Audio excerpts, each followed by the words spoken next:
سابق در افغانستان تولید نمیشد، داخل چه از وارداتی بود که می آمد، نوشیدنی مختلف می آمد. اما زمانی که افغانستان خود از تولید نوشیدنی چی کرد، تا 3% خود ما تقریبا در سال 83 فابریکی مایداز شده، تقریبا 20 سال میشه. ما 20 سال فعالیت در راستای تولید نوشیدنی داریم. ما در صدد شدیم که مردم به چی چیزی بیشتر علاقه داره. ما این دریافتیم که مردم افغانستان چیزی که شیرین باشه و ترشی کم داشته باشه و انرژی بر از او ببخشه بیشتر علاقه منده.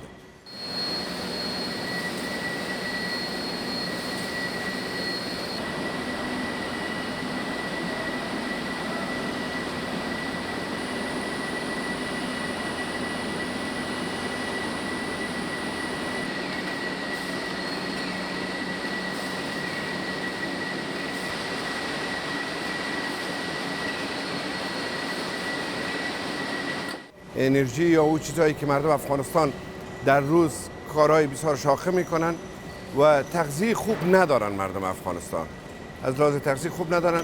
بهترین امیر راه است که از انرژی درینگ استفاده میکنن و او انرژی دست رفتی که در روز کار میکنن دست میدن، انرژی درینگ میتونه که او انرژی رو بر از او تامین بکنه.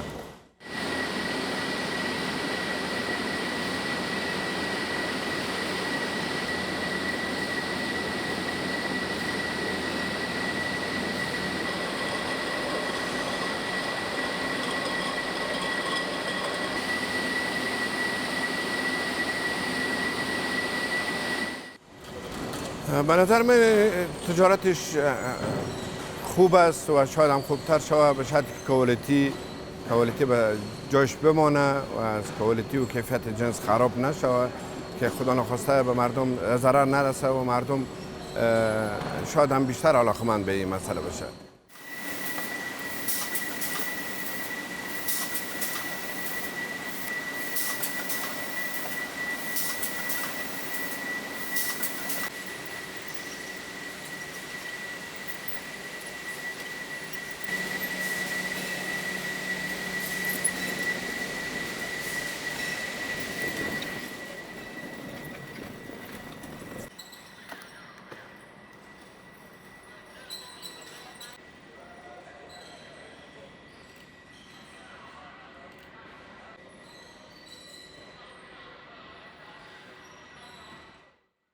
دیگه انرژی درینگ قوت داره، قوت تضمین میکنه به بدن انسان.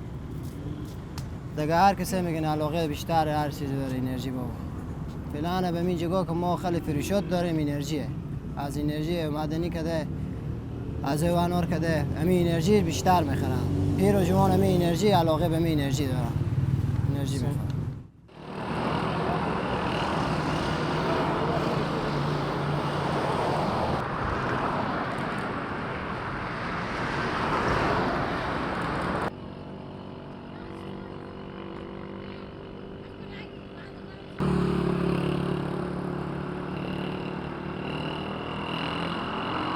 این خب واضحه درد و مشکلات زندگی در افغانستان خیلی در بین جوانا که یکیش خودم هستم درک میکنم.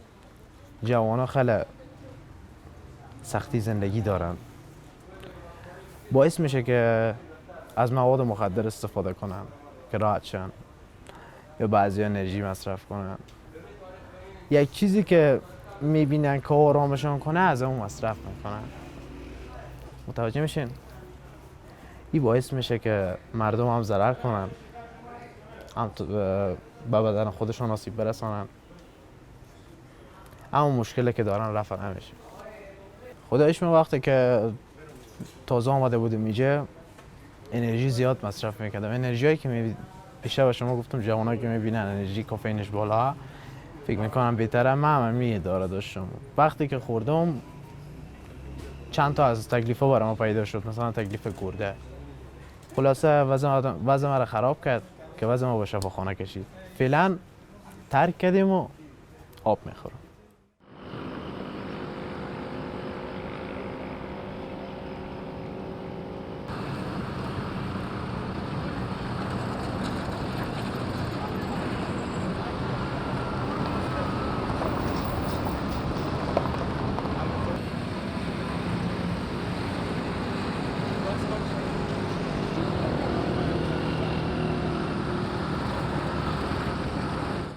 فعلا مردم ما که اصلا درک نمیکنن که انرژی ضرر داره و شرکت های مختلف که جور میشه و انرژی های مختلفی که میکشن و گفتنی که به مردم بگیم کی ضرر داره، با اینکه میفهمن که انرژی ضرر داره ولی بازم میخورن، در فکر ضررش نیستن.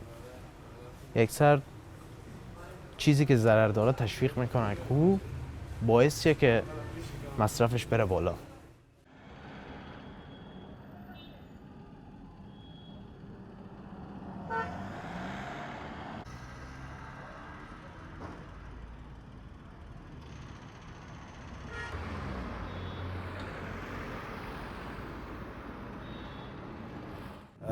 یک روز که انرژی رو نخوریم خب بالاخره خسته میشیم، به حال میباشیم. مثل یک سیگرت وارد شده که نخوری خسته میباشی، سردرد میباشی، کسل میباشی، همچی چیزی میباشی.